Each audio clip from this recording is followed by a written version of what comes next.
All right, so let's, without further ado, get into our assignment for this week.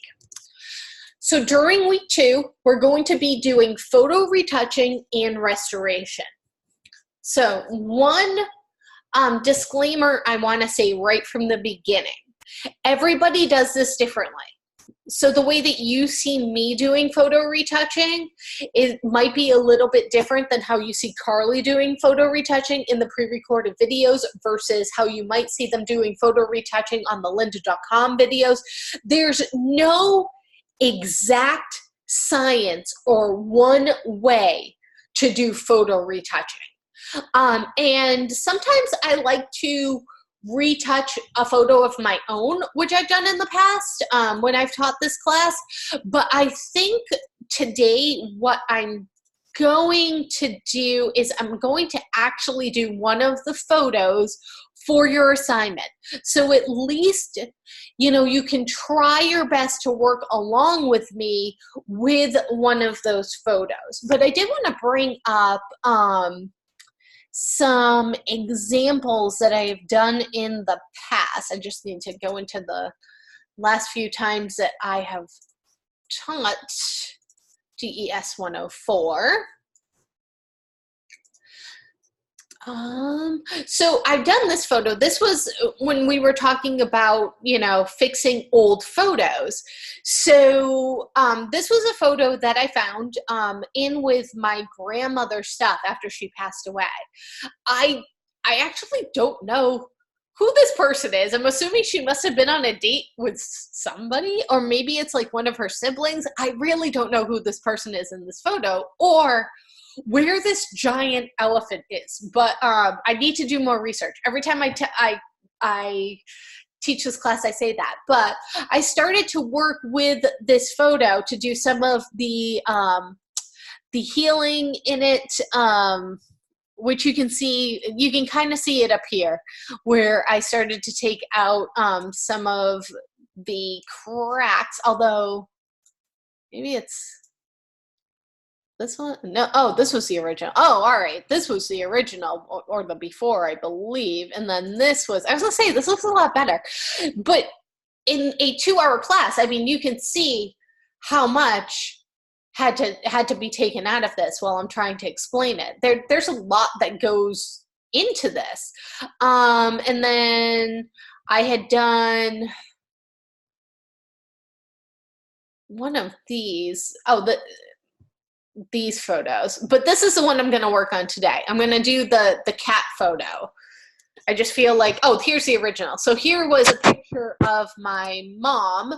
And in the past, I've tried to redo that, but you can see like probably a lot of your parents have older photos like this where they forgot to get the film developed in time and it got really pink. My mom was, I hate to call her out, but she was notorious for that, for forgetting to do that. So, you know, I tried to go in and color correct as best as I could, but, you know, there's only, for some images, there's just only so much that you can do before, you know,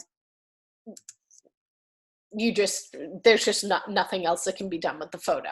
So keep that in mind. If you do go in and try and, you know, grab some of your parents' old photos to do some photo retouching.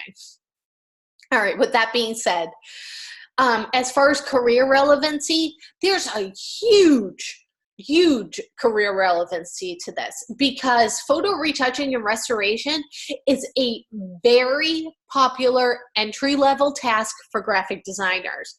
There is a lot of money that can be made just kind of working from home, doing photo retouching, fixing people's old photos for them. So keep that in mind.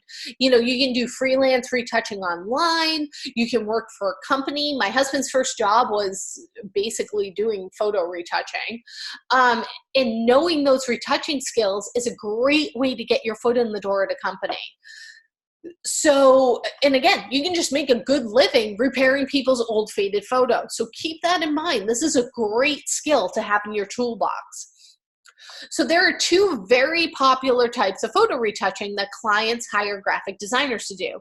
And it's basic beauty retouching and restoring old damaged photos. The tools recommended for these types of tasks are the spot healing tool. This is a very easy to use tool that automatically covers an imperfection using the surrounding pixel data. So with that being said, is it a one-size-fits-all tool? No, none of these are a one-size-fits-all tool. There's a lot that goes into this. You know, you can't just use a spot healing tool for everything and call it a day. You probably actually could use the clone stamping tool for almost everything and call it a day. That's just because so much of the clone stamping tool is driven by the user, like where you select and paint. So it's very pixel driven. And then content aware is, again, not a one size fits all. It might, because it uses an algorithm and it guesses at what it is you want to fix. And sometimes the computer just doesn't guess right. So keep that in mind this week, that you're probably going to have to do a little bit of everything in these photos. As far as techniques go, soft light is a blending mode that allows retouchers to paint in lighting on a photo to either lighten the shadows or get the subject to blend with a composited background. Adjustment layers, a variety of adjustment layers are available to you. So for example, black and white, hue, saturation, exposure, photo filter. Those are all adjustment layers. There is no way in a 2-hour live session I can get into every single one of these techniques and every single one of these adjustment layers. This is where doing your own research is going to come in handy this week.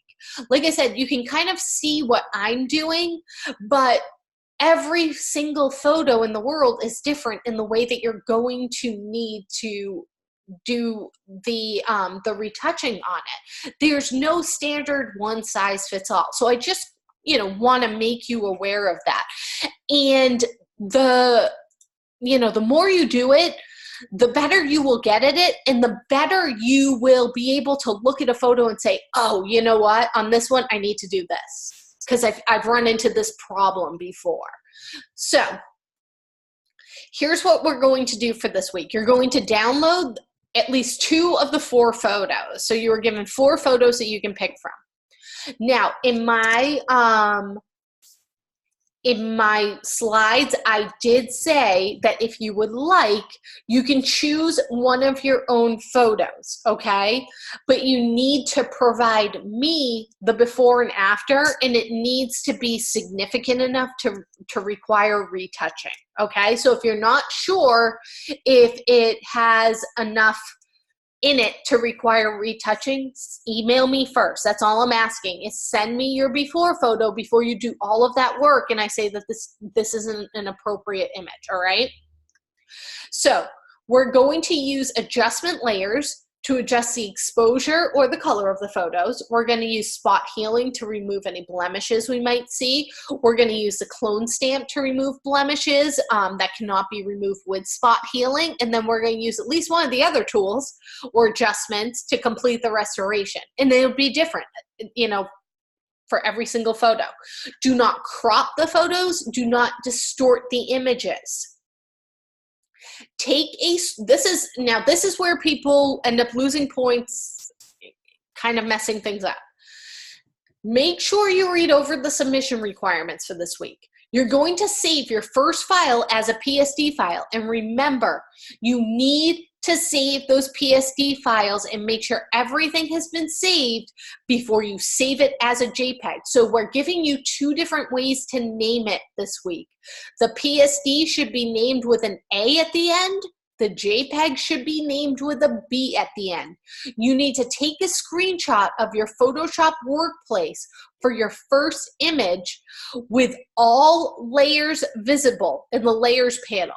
Go to File, Save As, and choose JPEG with 100% quality, and then name that DES104A, Assignment 2A, /JPEG. Oh, I'm sorry. And then your second one will be named 2B, /PSD, /JPEG.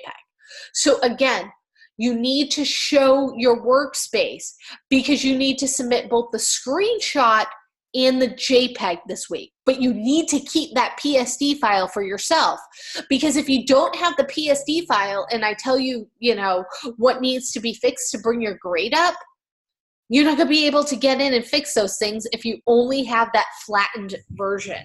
So again, make sure you are saving things correctly this week, okay? Now let's look at our 4 images for this week.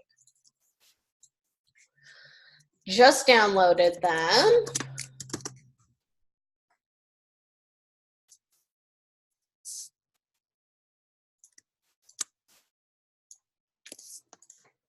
So we have this one, this one, this one, and this one. I am choosing to do this one. There is a lot going on this image that needs to be fixed. So that's why I am choosing this one. So the first thing I'm going to do is I'm going to open it up in Photoshop and close out anything else that I have open. And here's a good tip for you.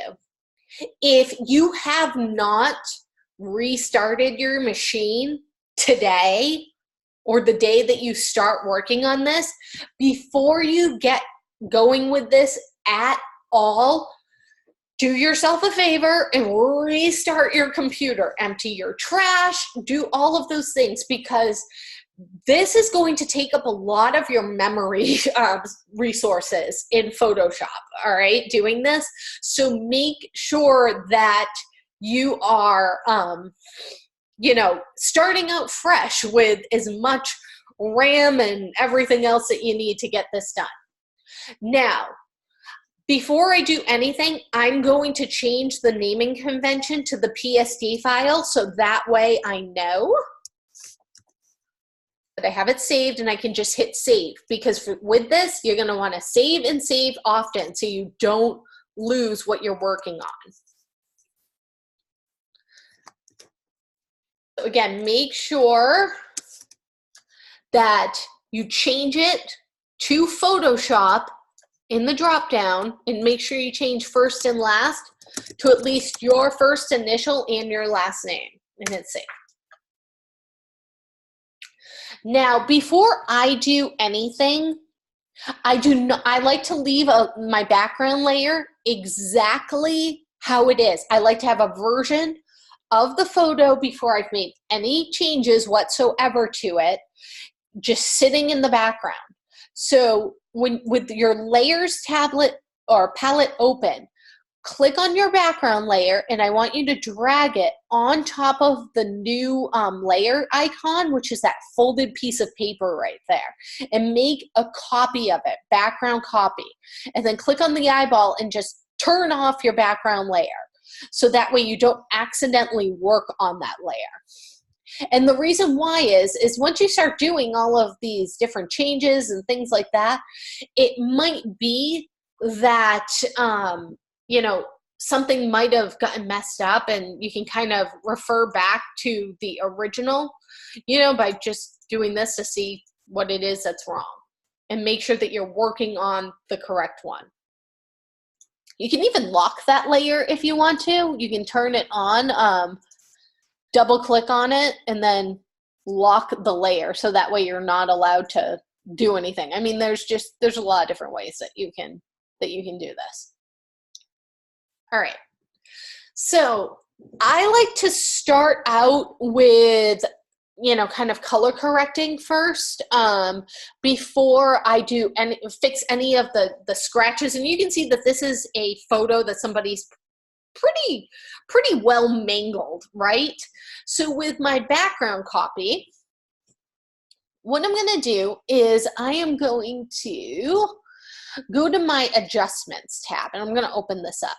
And you can see how it says you can add an adjustment layer. So if you hover over them, it shows you what the different adjustment layers are. So we've got brightness, contrast, we've got levels. Levels is another way that you can go in and edit. Why don't we do each of these so you can kind of see the difference? So first, I'm just adding a brightness contrast. So let's see if we do brightness. See how it brightens it up. You know, you don't want to go too much, but it at least helps you to see like some of the definition that might be missing in there. So I'm gonna maybe bring it up to 57. And then sometimes you have to bump up the contrast a little bit. And you can toggle it on and off to see. And, you know, zoom in and make sure it doesn't look good. Contrast, adding too much contrast can make it look really pixelated. So you gotta kind of watch yourself right there. So maybe 8. And leave that there. And then you can kind of do the same thing with levels if you look. Like levels also will go in and kind of bring up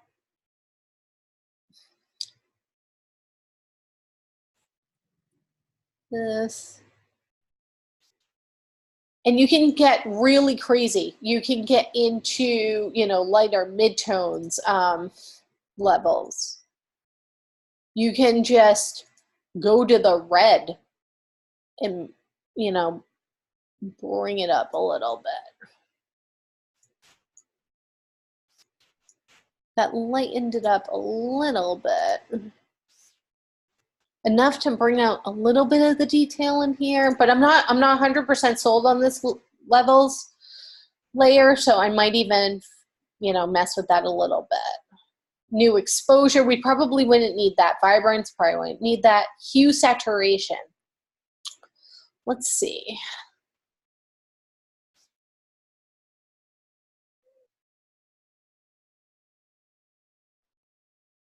So I might want to saturate it a little bit because the saturation is adding more of the color in.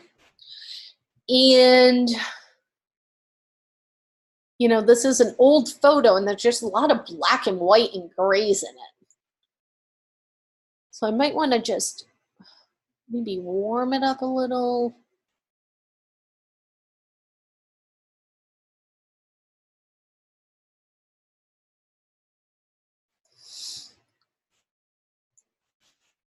And again, I'm looking right here at that wood, like trying to get that a nice rich gold color. And even the gold in the cat right here. See how it kind of brought that up a little bit? And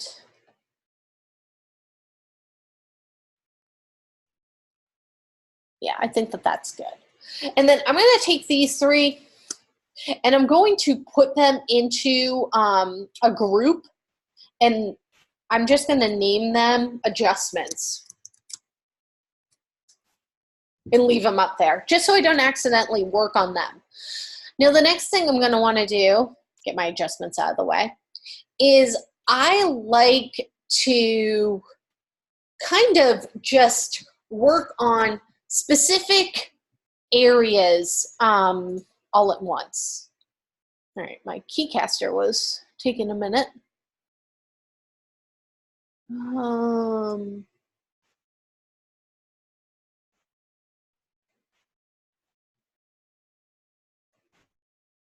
don't know why, but there we go.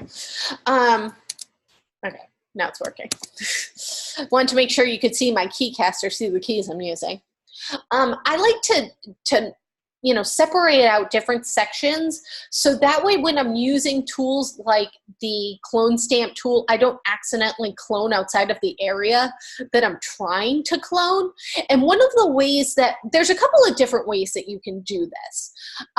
You can use the lasso tool and draw in your lasso, and you have to kind of be aware of where it is that you're clicking, because if you accidentally double click, it'll close up your path, and I'll show you that real quick. So if we turn on the lasso tool,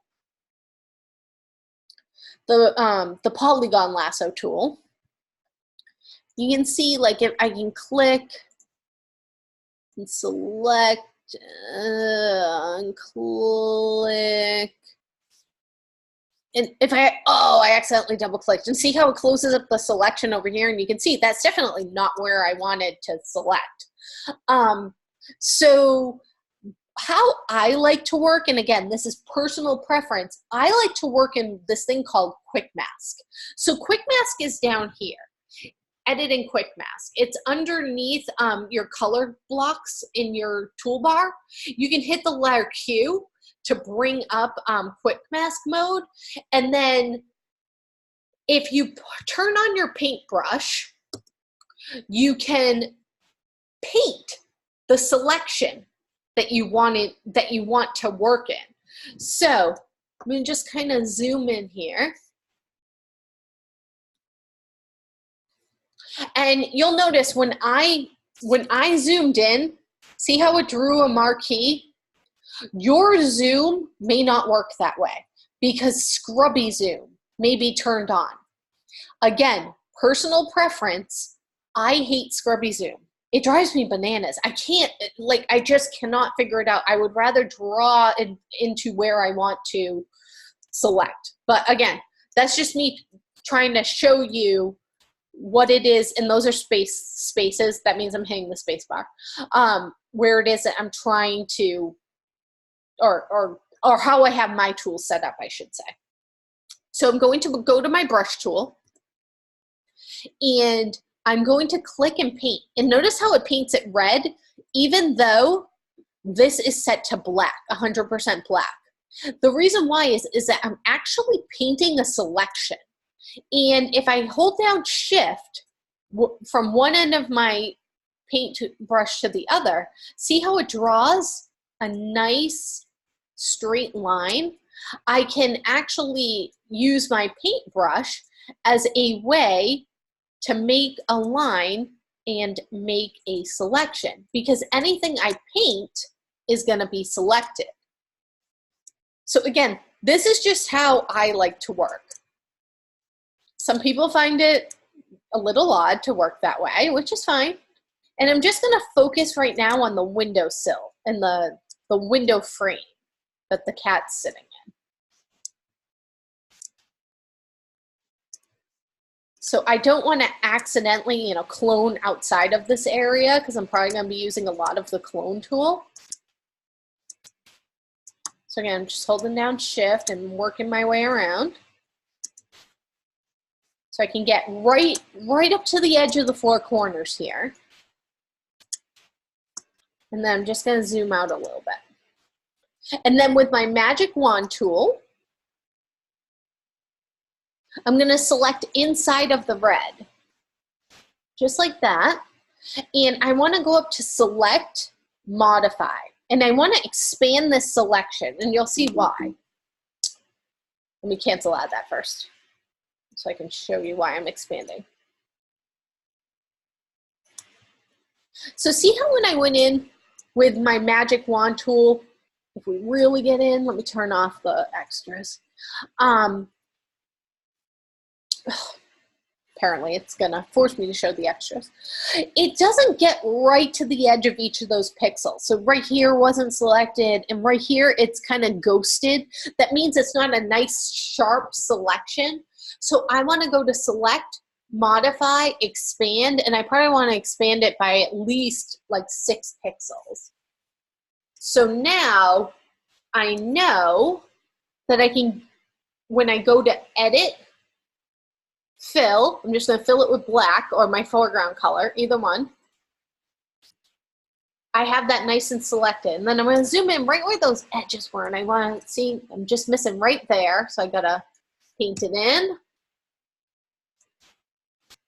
And it was somewhere up here, right there. So I got to paint it in. And then I'm going to do the same exact thing over here. Going to select in here, modify and expand my selection, and then fill it. And then deselect it. So now when I exit Quick Mask mode, which again would be through hitting the letter Q, you can see how it has, right now, it has my cat selected.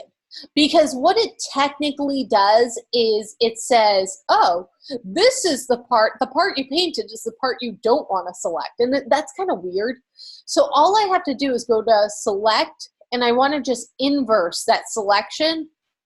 See? So it selects just my just my windowsill right here, but not this part of the window, because I'm gonna work on that separately. Now I'm gonna zoom in, and you can see that this is the area I really need to fix. So I can try, a couple of different tools. I'm definitely gonna need my clone stamp tool, but we can try some of the spot healing tools and see if that'll fix it, if it's gonna grab the right pixel information, and it might, but it might not. So let's see. I'm gonna paint over it, just like this, and it didn't really, nope, that didn't work. It's helpful to leave your history open if you try something and it doesn't work. And like I said, it's not always going to work. So we can try maybe just a regular healing brush tool. Oh, options. Nope, that's not gonna work. Let's try the patch tool.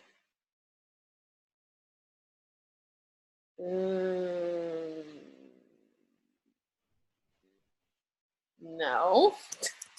We're gonna have to go with the old school clone stamp tool, which is exactly what I thought we were gonna have to use. But I like to show you all the different options. So I'm gonna make this brush a little bit bigger. Again, by hitting my brackets. Next to the letter P, the right bracket is larger, the left bracket is smaller.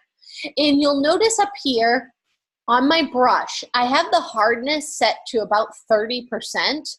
The reason why is I wanted to have kind of a feathered edge, so that way I can't, I feel like a really hard edge, you notice the photoshopping more. That's what I've noticed in the, from doing this for years. So this is just stuff, again, I've done this for years and I've noticed kind of what works and what doesn't work. So I just wanted to let you know, like, my thinking behind this. Now, with that being said, it is hard to just explain the clone stamp tool. So anything that you select, you're going to hold down the option key and see how it gives me this target. What that means is I'm literally targeting this area and saying, copy this over where I'm painting. So copy this, and as I click and paint, kind of paint it right there.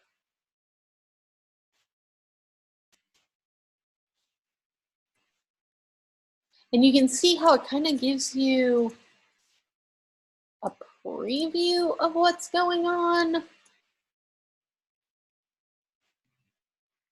And I can already see from turning off my adjustments panel and turning it back on, I'm going to need to deal with probably that hue set.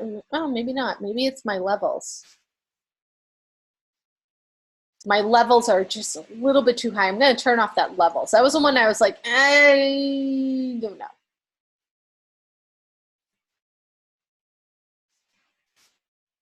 So you have to keep kind of clicking. You can probably hear my click, click, click, click, clicking, because see the target, it gives that little crosshatch. That's where you're grabbing from. But, and this is again one of those weird things, let's see I get to this area right here. All right, that's great. So I covered it up and it looks correct now. But if I keep going, oh, it hasn't acknowledged the fact that those changes were made, which is, again, kind of a weird thing. So you have to click off and start over. So it acknowledges the fact that, all right, this has been changed. It's not the original information that I'm grabbing.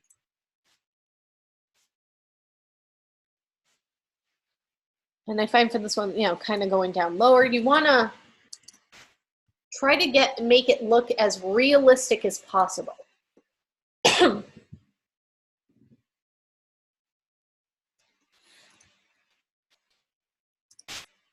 And zooming in, I find, helps.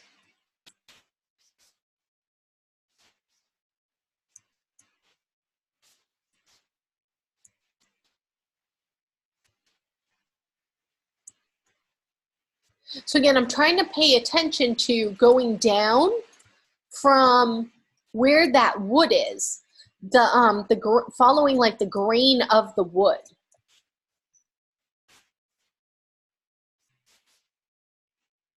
So even though it's subtle, it's still there.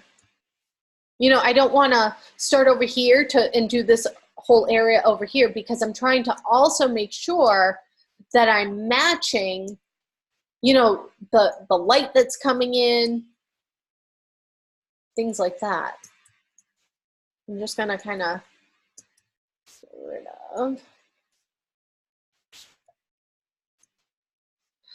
And you don't have to remove all of the dust and scratches, but I would suggest trying to get as many as you can. And there's actually going to be a filter that you can use that will help you with the dust and scratches. So this right here is actually the light coming in. So I don't wanna do too much to that. I'm gonna focus on right here, and then I'm gonna show you how to really get rid of those dust and scratches. So again, you can see the light coming in right here. I wanna make sure, kind of following that, where that glare is from the sun. From what one can only assume is that 1990s sun, right? Seeing as we have an image like printed out, we'll just assume it's from the 90s or the 80s or something.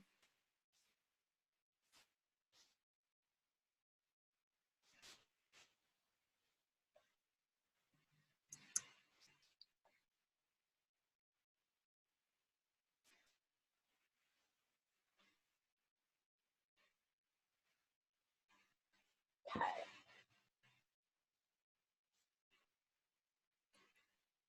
Whoa, real weird.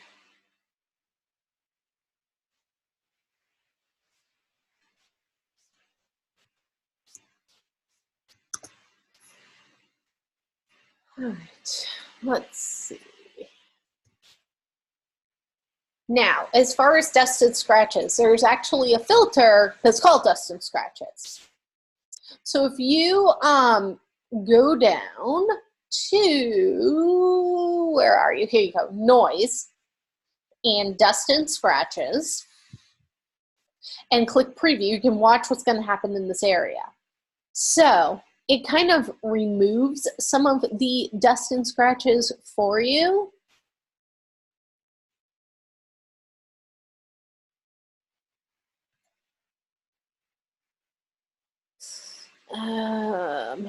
That's a little too much.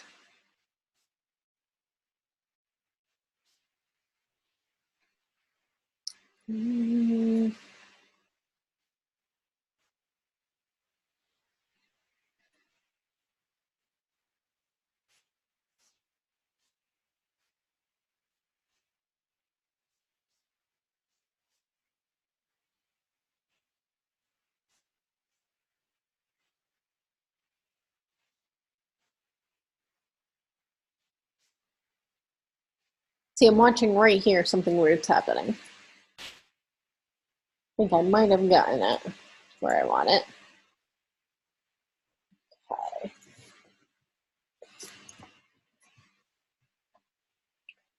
And I'm going to just deselect that, and we can take a look.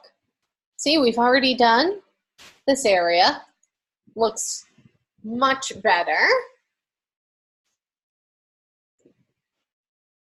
So next I'm going to mask out and do right here. And I'm going to do this in sections of like this section, this section, this section, and this section. And I'm actually going to use the lasso tool for this. So I want to zoom in a little. And I'm using the polygon lasso because I want it to make, whoops, a straight line.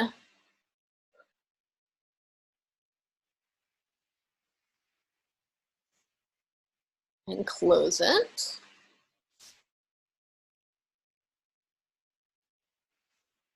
And again, I'm going to have to probably use the clone stamp tool. And this is where you have to really pay attention to patterns here.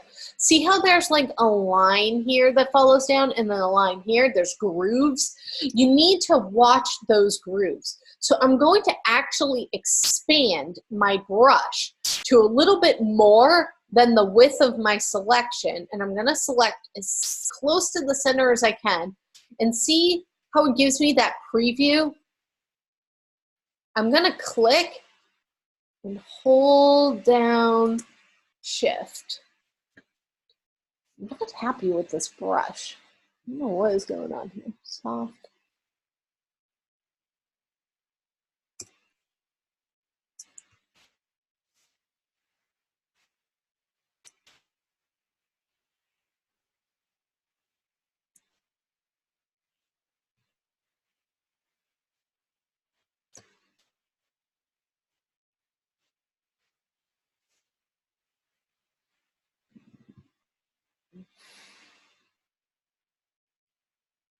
Oh, that's why. Current layer. Oh, I'm like, what on earth? It was selecting the current layer and the layer below it. All right, let me go back to my polygon lasso tool. This is a new thing. This sample which layers. Make sure you're on the current layer, especially if you have done an adjustment and everything else and yada, yada, yada. There we go. I'm like, why does it look so red? That would be why. All right.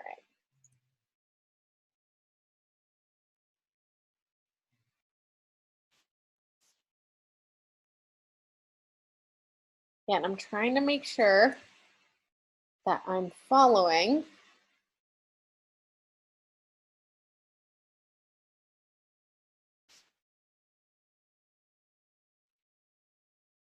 that line.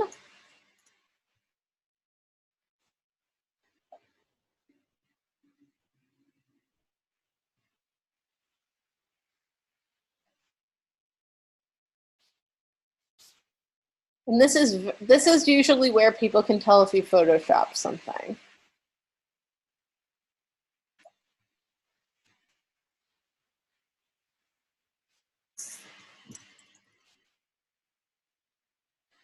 And again, I'm going to do a dust and scratches here, and we'll see if that kind of helps. You can even do a little bit of a blur.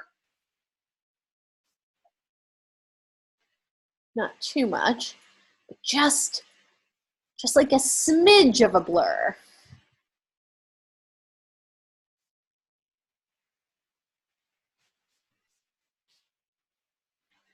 Okay. Perfect. I'm going to save. So I've done a lot right now. Save and saved often when you are doing this. And I'm going to do the next section. And again, I'm going to use my lasso tool to lasso it out. And sometimes I like to select a little bit outside of the picture so I can make sure I've got everything lined up correctly. I'm going to do the same exact thing. Make sure I'm on my current layer.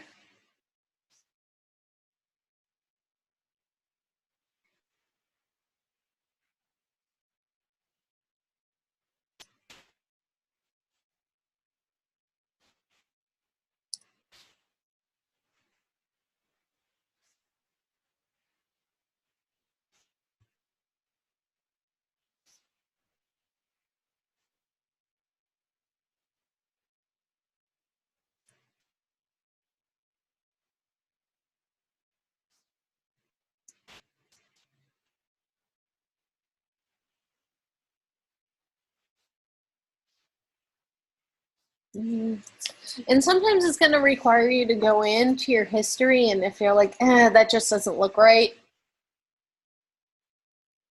taking it out and starting over. It's not, you know, there's a lot of give and take with this.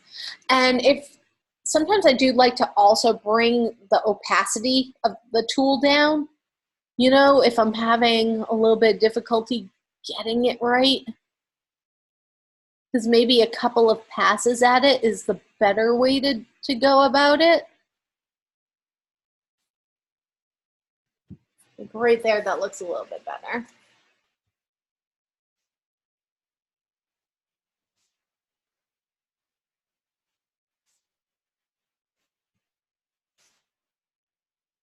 Especially when you're trying to kind of match color.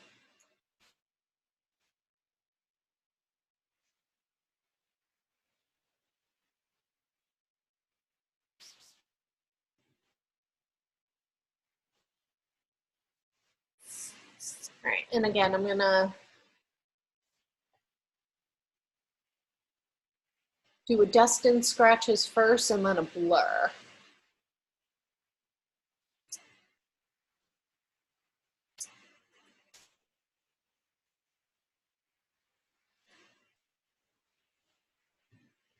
And I had that Gaussian blur.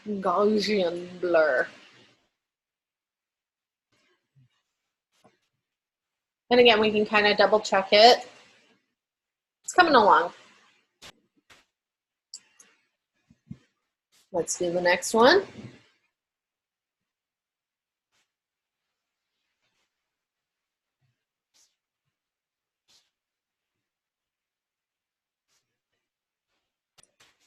Again, I have my opacity still set at 70. I just feel like it makes it a little bit easier to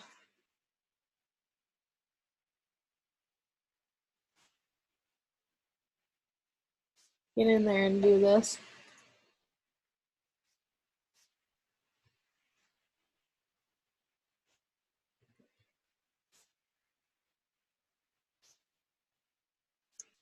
All right, that one went a little bit quicker.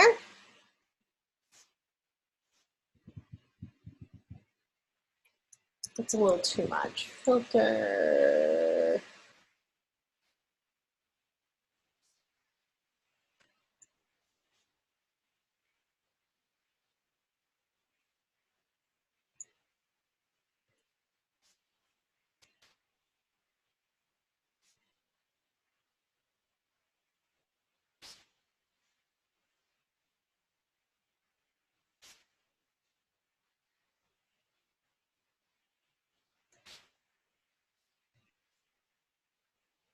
That's good. And then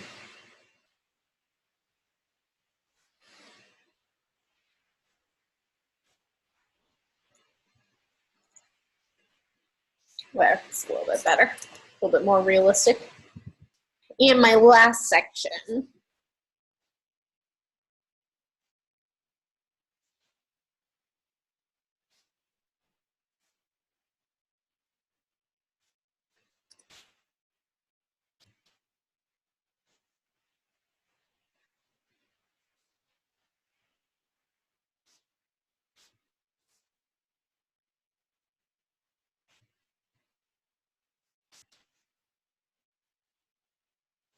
So you can see I'm kind of selecting from a couple of different areas because I want to make sure that the lighting looks correct. And that's one of the hardest parts, I think, is getting the lighting correct. So let's try kind of the same thing we did last for the other one.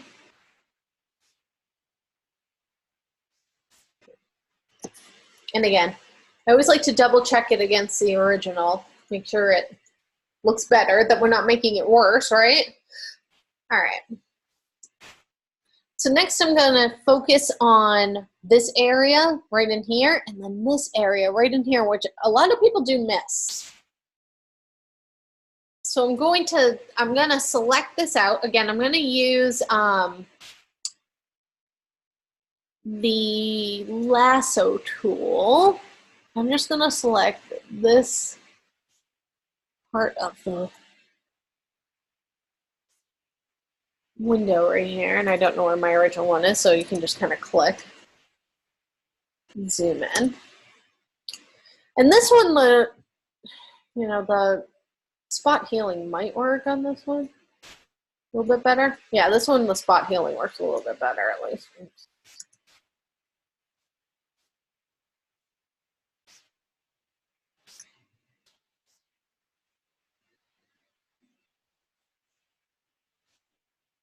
Then we can try to do a little bit of a blur on this. And then a little bit. Clone stamp. And this is why you can see how I'm running outside of the lines here. So this is why I have it selected, because it won't paint outside of the lines on me.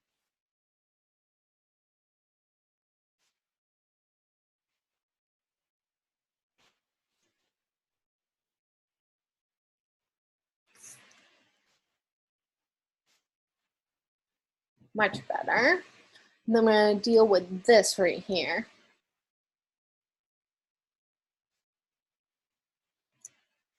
So part of this is a distortion from the window, and then part of it looks like it was definitely, you can follow this line that was definitely folded.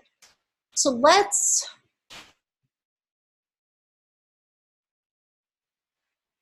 try our spot healing first. That might just do it.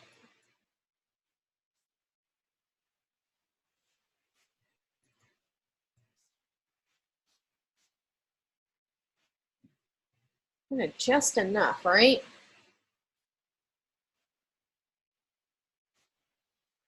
Drag it out.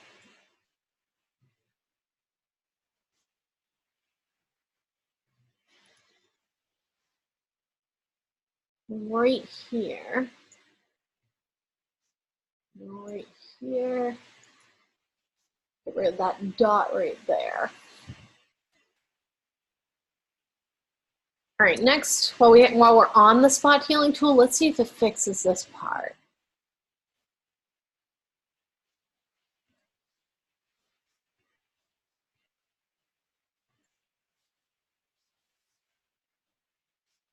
I think we're going to need the clone stamp tool. It kind of got this area right here, okay?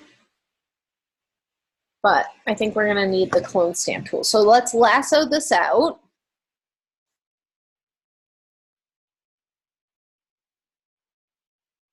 Just going to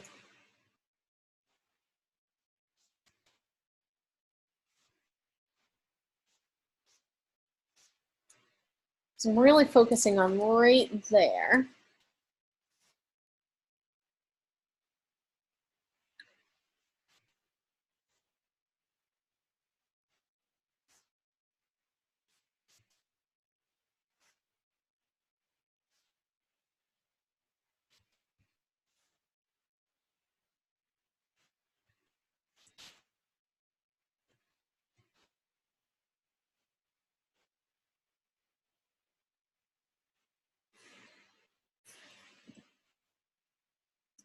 So from grabbing from a couple of different spots, it makes it a little bit more realistic. And then for this area right here, I think I'm going to need to paint that in with the paintbrush using the quick mask. So I'm going to go back into quick mask mode here, and I'm going to zoom in right here and just paint in this area because I have to kind of go around this ear. I'm going to bring down my paintbrush a little.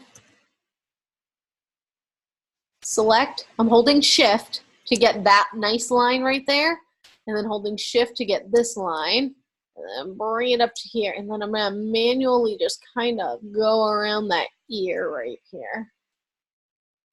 And then exit quick mask, and I need to, remember, I need to select that inverse. And go to my clone stamp tool, and select down here.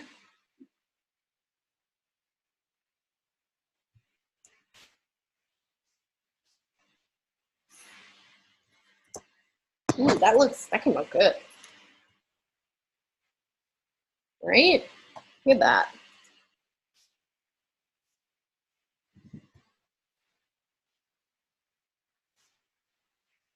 Perfect.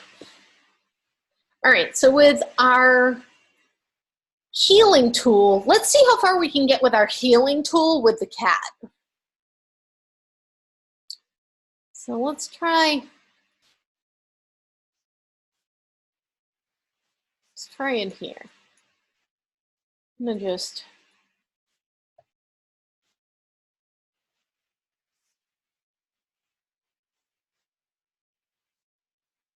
that didn't work. Bring it down a little bit smaller.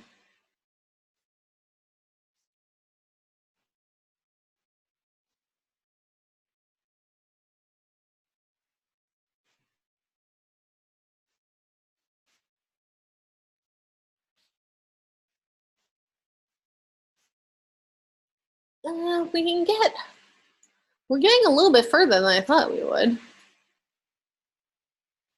And you want to follow the line, you know, of the fur.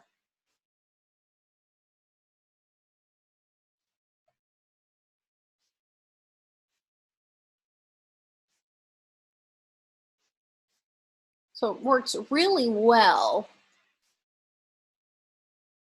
in here.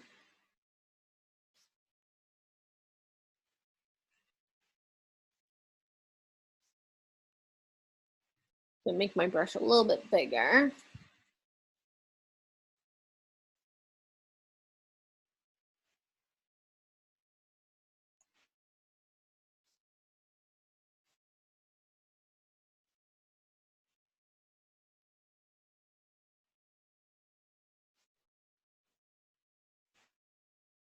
And this is going to be difficult. This is a tough spot right there. So we're going to focus on that last.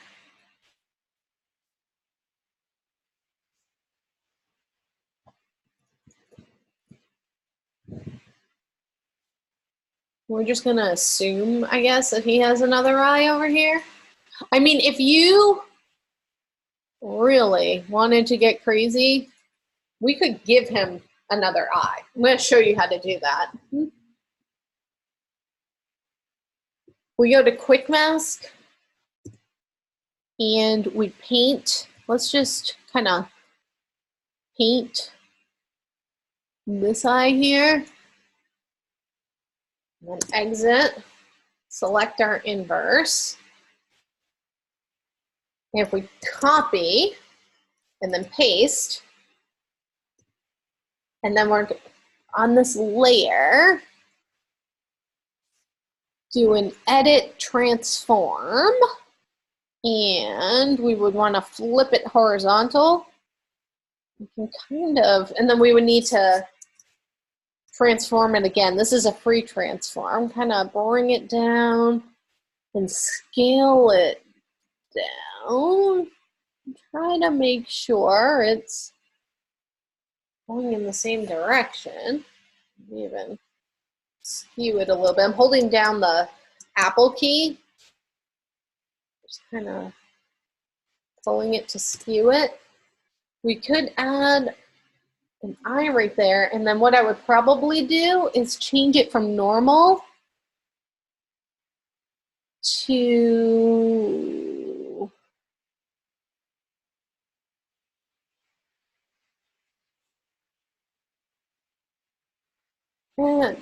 maybe just bring the opacity down.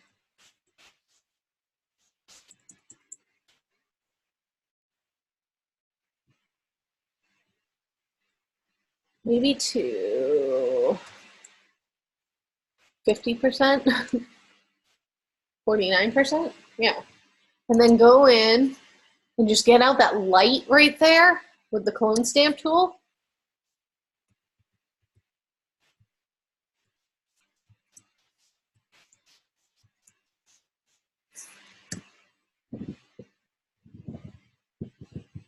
Right?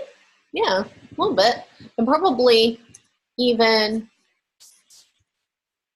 go in with the eraser. Make sure I'm nice and feathered. I want to be nice and feathered and just take out this light right here. And now we have that other eye. Now the other eye's there.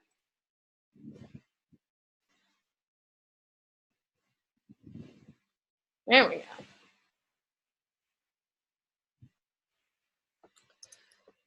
All right, let's see. Ooh, let's work on, let's just get some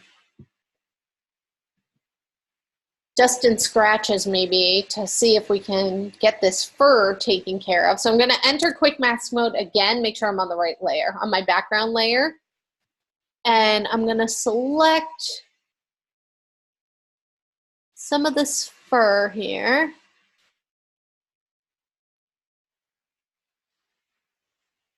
And remember, I don't want to get any of the wood that I've already fixed, so I gotta be kind of careful.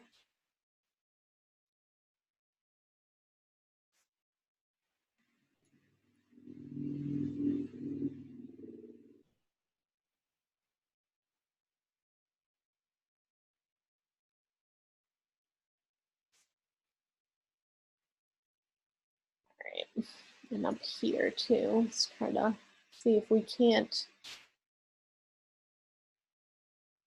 get that. Exit. And then here's what I'm going to do too. I'm going to go to modify, select modify, and I want to feather this selection by probably 10, we'll say. And then select the inverse, same as before. And let's go to filter. Let's go to noise and dust and scratches and see if that, ooh, that kind of did it, at least in here. That's nice. See? Deselect. All right, now we need to fix over in here and fix down in here a little bit.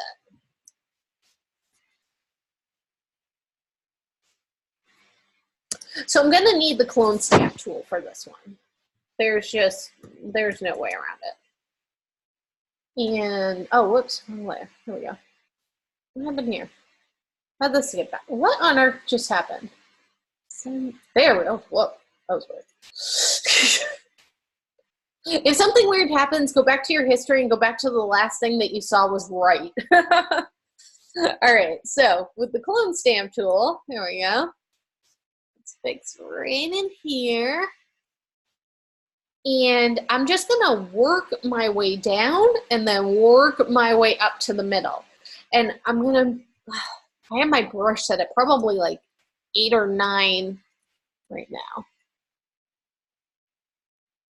And make sure you're on that current layer.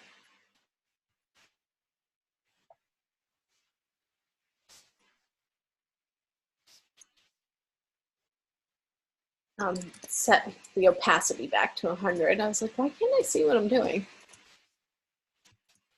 Why is it not filling in?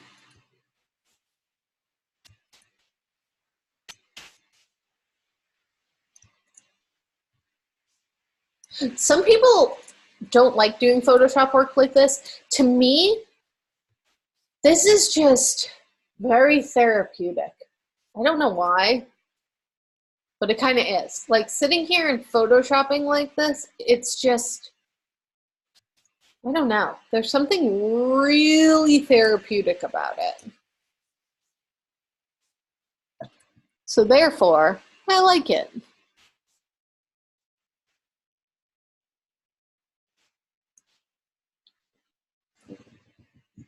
It's like you have to be zoomed in, but you can't be so zoomed in that, you know, that you can't see what's actually happening in your image that you're doing. And I'm gonna try to grab from over here too, like this coloring.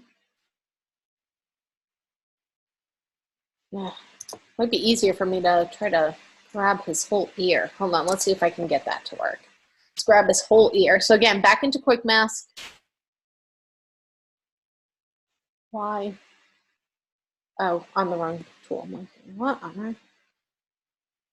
Just gonna grab his ear for a second. Q, copy, Paste. Oh, I grabbed everything but his ear. I forgot to do my exit quick mask. There we go. Inverse, select the inverse. Now copy. Now paste. There we go. And then I'm in the wrong program. I'm like, and then I'm gonna right click, and that's not gonna do what I want. So I want to go transform, flip horizontal, and then I'm gonna take Command T. That's just my regular old transform, T for transform. And I'm gonna bring his ear over. And let me just change the opacity on his new ear to like 30. Wow, that was kind of spot on, huh? It was like just 30% so I can see if I'm pretty spot on.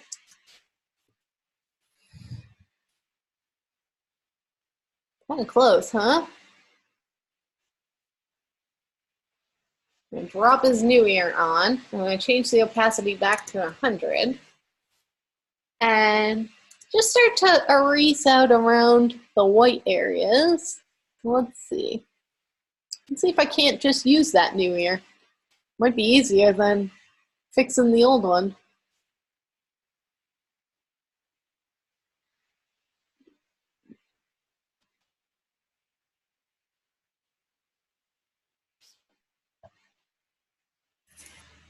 And then transform again, Command T. Just bring it a little bit out.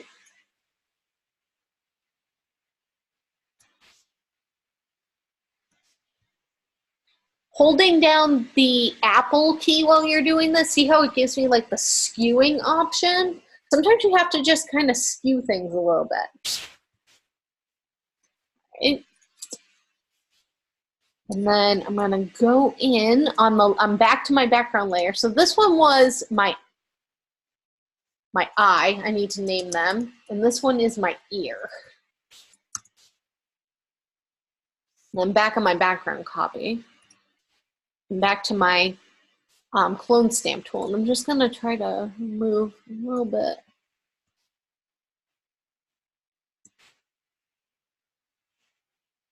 On my ear layer, I'm just gonna.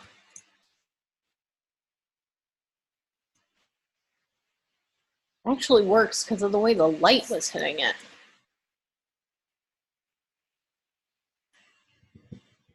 And I'll save. And then I gotta fix in here. It's like the only part that still looks like it doesn't really match. So I'm gonna go to my spot healing tool. And I'm gonna kind of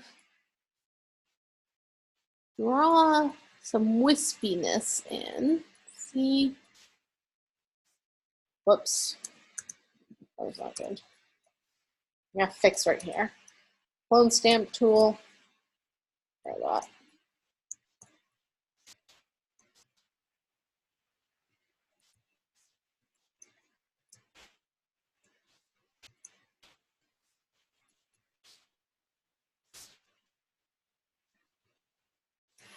And it's this little bit of attention to detail that's really gonna matter.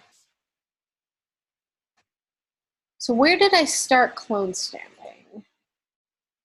Somewhere up here. All right, back into quick mask.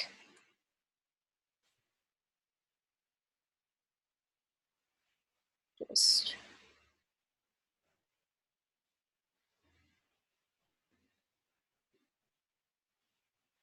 this is a selection.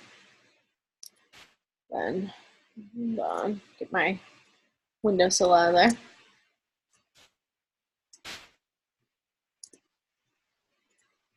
Modify, I wanna feather that a little bit.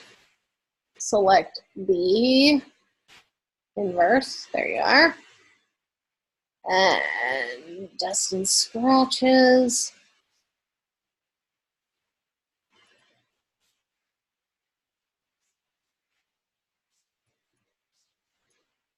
Oops, that's not what I want.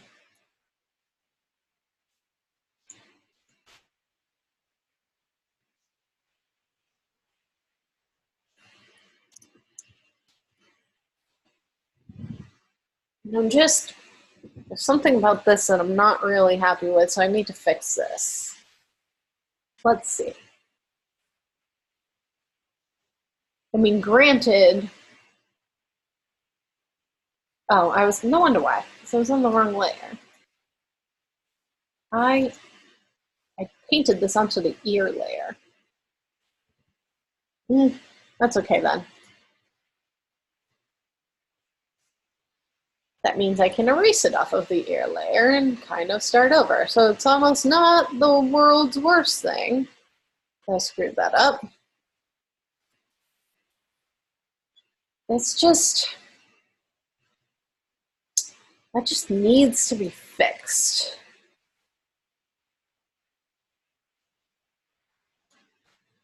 And again, just trying to follow.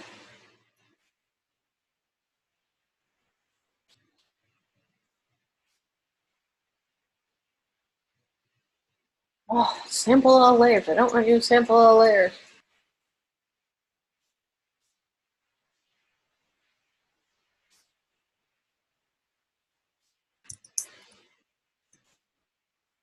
As you can see, not a fan of sample all layers.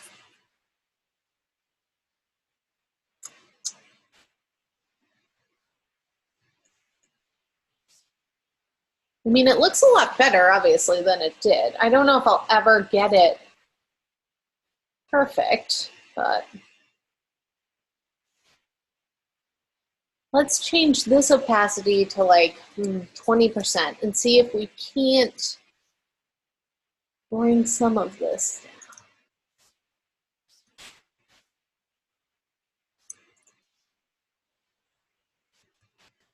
Some of this up.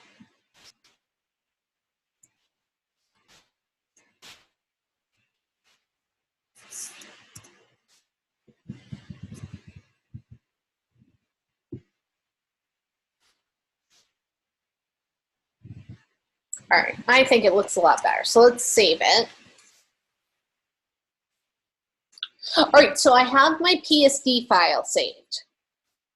So next one I need to do is I need to save my JPEG file. So make sure, if you're not sure if you have your PSD file completely saved, this is what I always do. Close out your PSD file, right? Open it back up. Now you know you have it saved. And do a file save as from the one that you opened up, and then save it as a JPEG.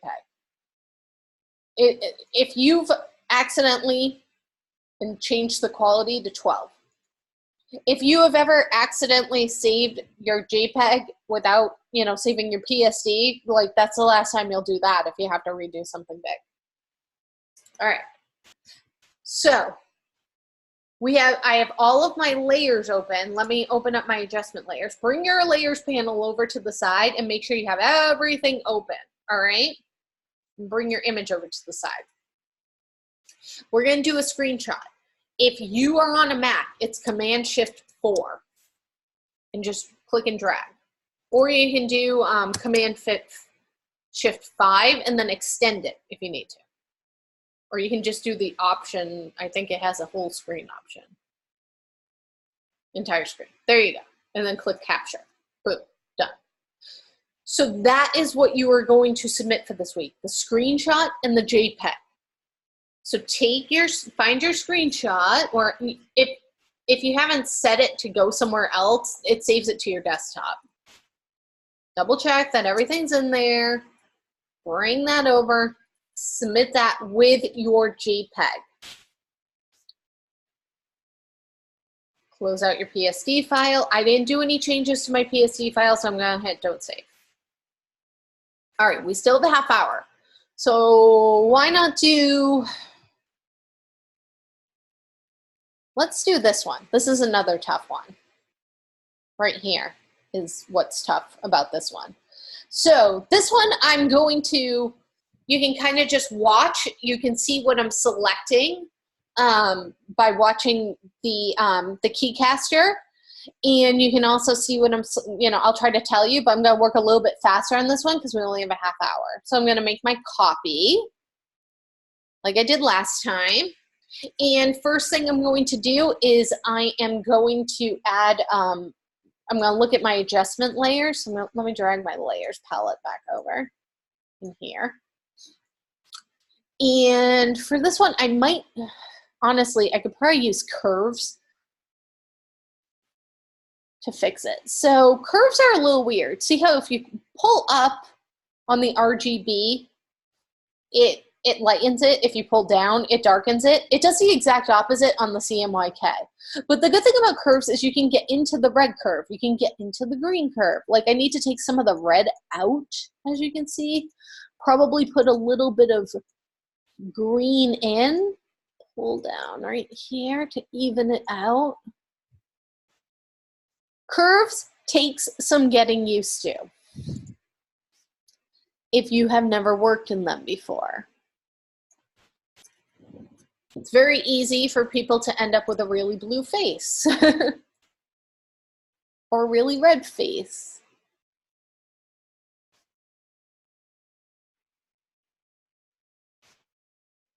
I'm trying to look at the white of their fur. Figure this one out. This image is probably the toughest out of all of them.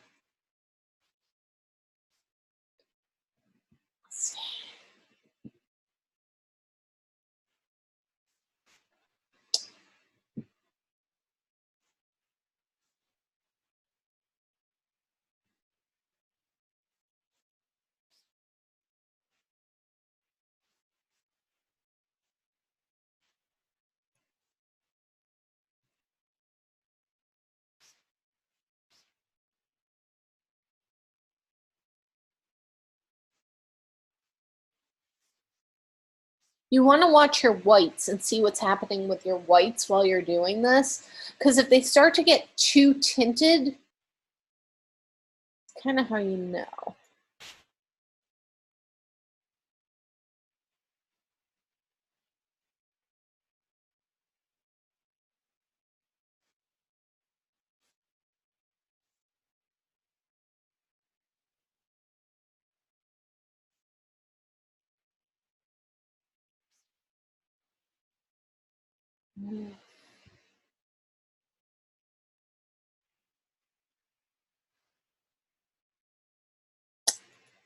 Let's see. Might be making it a little bit. Let's try levels instead.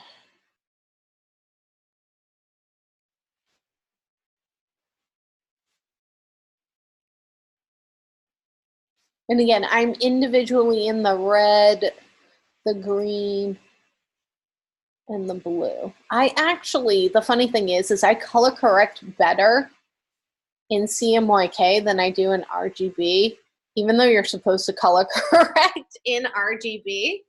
All right, that looks better. That one I was able to get better. All right, let's leave that. All right, next we've got, there's a lot going on right here. So one of the things that is technically going on right here, we've got the tree, which comes down like this. We have a vehicle of some sort back here, and then we have another tree right here. So let's really focus on this area, which is obviously the hardest part of this. This is going to require a lot of clone stamping. There's just kind of no way around it. So again, I'm going to use the quick mask tool, and I'm going to draw in where I feel that this tree goes. So let me, really? Oh, there we go. I need to be on the brush tool. So let me kind of paint that in right here. So that would be like the rest of the tree. And this is what I always tell people on this one. There's a car back here. You want to disregard that car and get rid of it? Get rid of the car, if that'll make it easier. All right, selecting the inverse, grabbing my clone stamp tool, and I'm going to start out here. Oops, 100. Like, can't see it. And again, I'm following.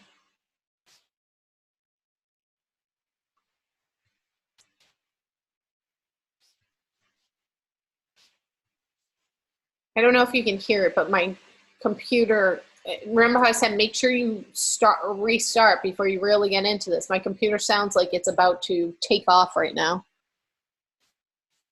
And you can probably see some of the lag that I'm getting. All right, so we got that one tree in. And I'm gonna follow it up with just a little bit of this to fix the, you get this like ghosting pattern sometimes when you do too much clone stamp. So just something to be aware of. And then we've got some stuff going on down here. So let's go back into the quick mask tool. And let's take care of maybe this tree next. So again, this tree probably goes something like this.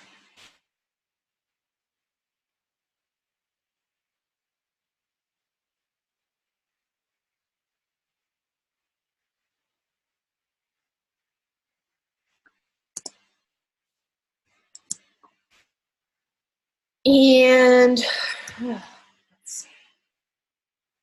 We don't have a lot of this tree to go off of, so I'm gonna try to, at least up here, go off of this tree, way over here.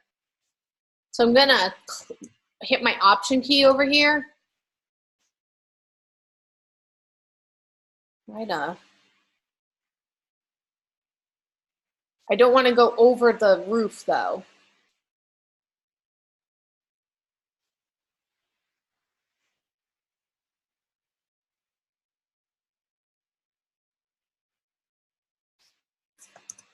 Just to start to fill it in.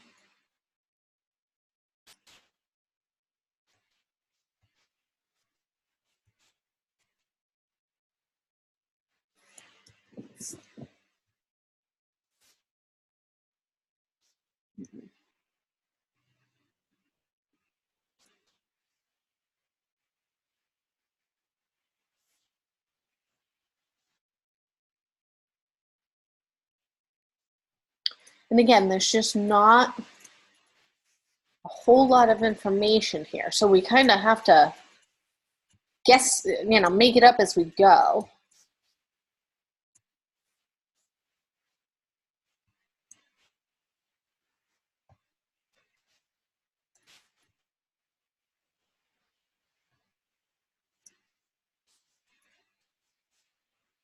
While also blending it in, with this tree.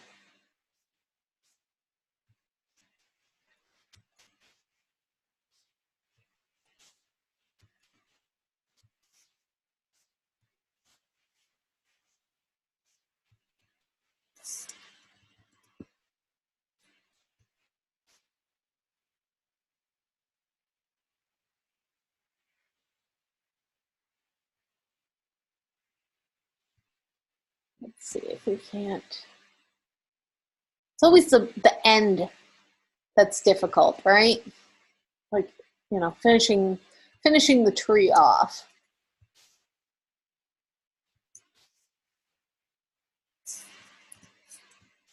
Like I need an ending so it's not so curved right here. So I'm gonna borrow this one.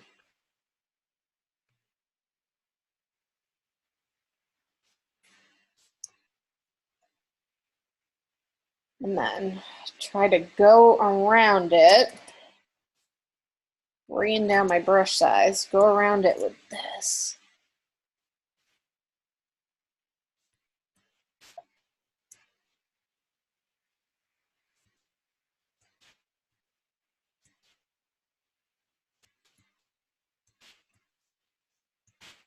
Even get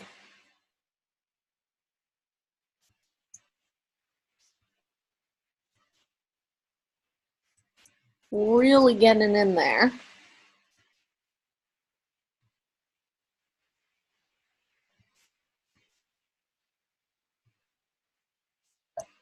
This is what you get when people tape on your photos, right?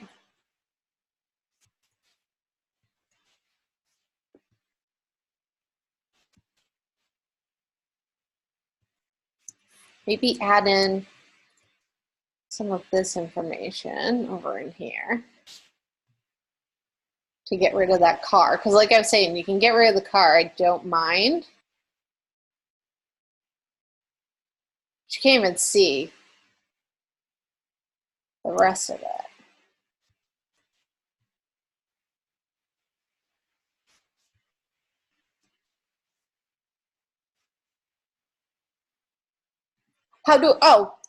Zooming in and out without the scrubby zoom, unclick scrubby zoom right here. And it'll let you draw the zoom marquee. Yeah, scrubby zoom was something that like Photoshop thought would be cool like a couple of years ago, and actually not even Photoshop, Adobe. Adobe was like, we have this new thing, it's called scrubby zoom, and everybody was like, this thing is awful. Why did you do this? Please stop. Please make it stop.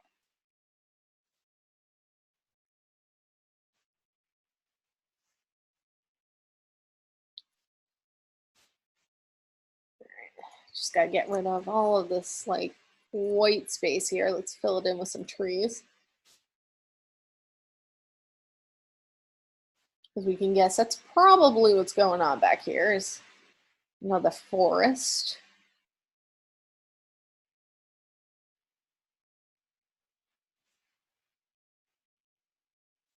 Yes, exactly. I'm so glad you said that. Fixing things that aren't broken. Adobe is pretty notorious for that these days, because it used to be that you bought Adobe and it was like $3,000 to buy Adobe. So they didn't really expect you to update all that often. Not really happy with that. And so they were like, oh yeah, we don't have a ton of updates, obviously. And now it's more like they do have a ton of updates all the time. And I think it's their way of like justifying that you spend $30 a month. And those of us who've been in Adobe for forever are like, we don't care. $30 is way less than $3,000 like we used to pay. So that's cool. Don't worry about it. Just trying to go in and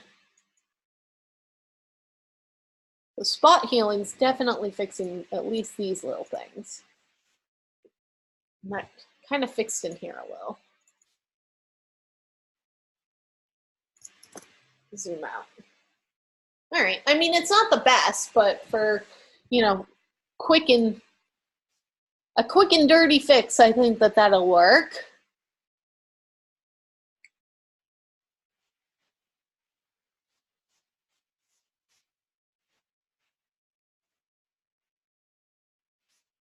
That one. Nope. That one's gonna need.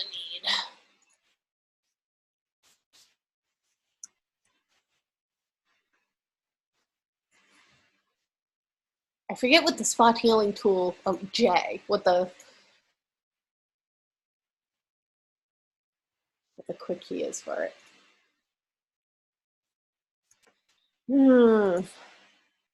Oh wow, I'm surprised that worked there.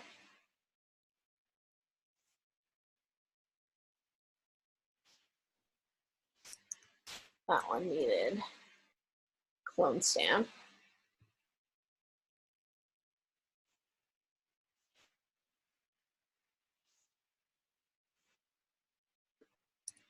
Needed a little bit of clone stamp.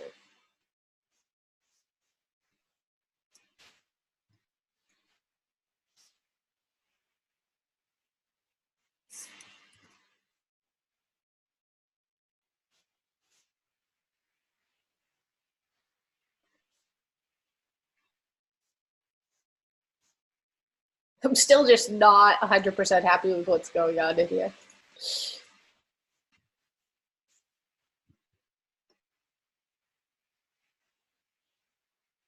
And let's see if we can get this guy's face. Nope.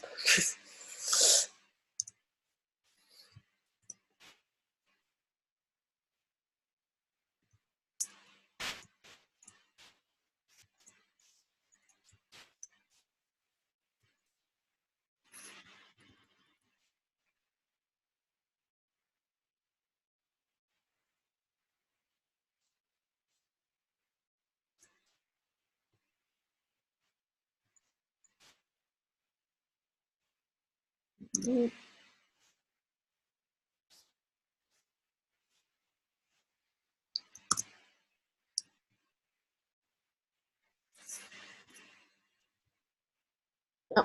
Yeah.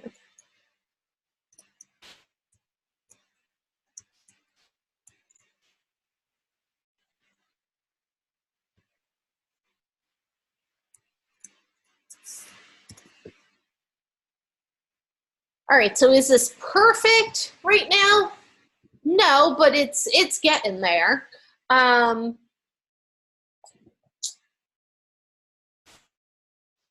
got a lot of tape on this photo.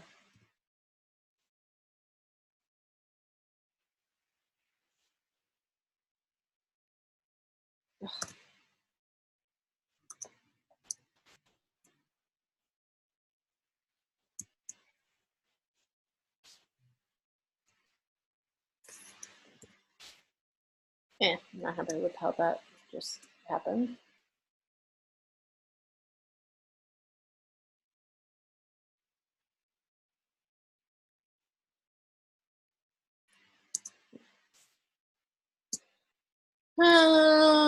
Blur. When in doubt, if your colors are a little bit off, just manually blur them just a little. Like his face or her face.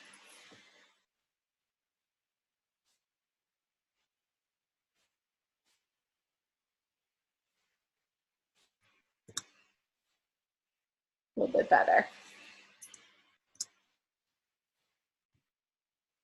And then you would save this one as the PSD first. Again.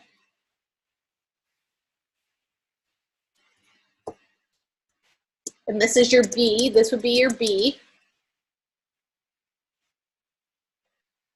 Before you save the JPEG, take that screenshot,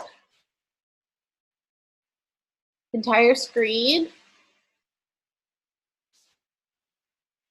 and then do a file, save as, change it to JPEG, make sure it's at maximum, and hit OK. I'm not going to say that this is easy to do, but it takes a feel for what you're doing. And if you don't have a mouse, you're going to want to have a mouse.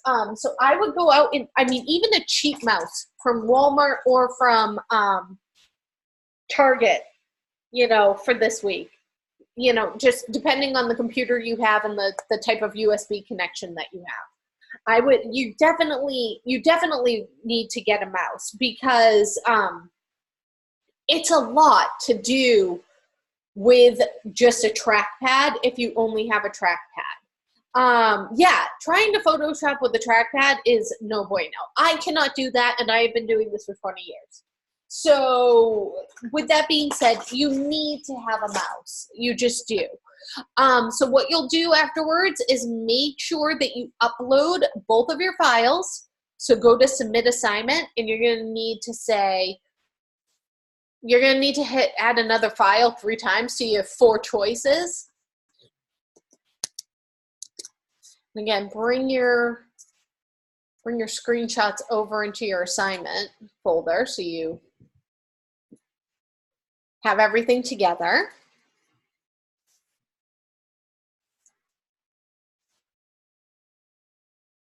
So you need to grab 2A, which is a JPEG. Make sure you do the screenshot with it. So I'm going to do 2A. Then I'm going to choose the screenshot. If you hit the space key, you can see what it is that you're selecting. Makes it a little bit easier. And then you're going to choose 2B, the JPEG. And the screenshot that goes along with that. Make sure you can see all of your layers and open. And then you can, here you go, submit your assignment.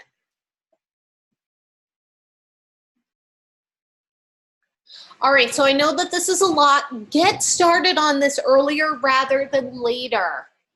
And if you need some help, please reach out. Are there any questions before we end for today?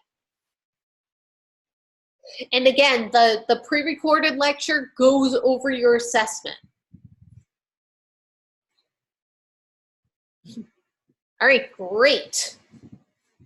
And you can see why I was concerned for those of you who might still have some outstanding work for week 1, because I want you to be able, this is not an assignment where you can just say, if you've never done this before, where you can just say, oh, I'll do it Saturday night at 10 o'clock.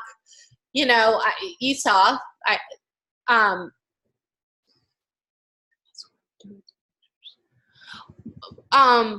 what do you mean, what are we doing with the pictures?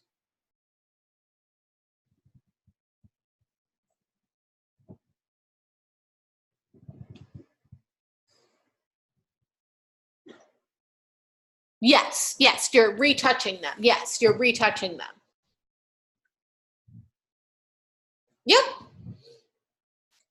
So yeah, if you have any questions, please reach out. Come to the multi-session tomorrow if you need help. And have a good night, everyone. I'll talk to you soon.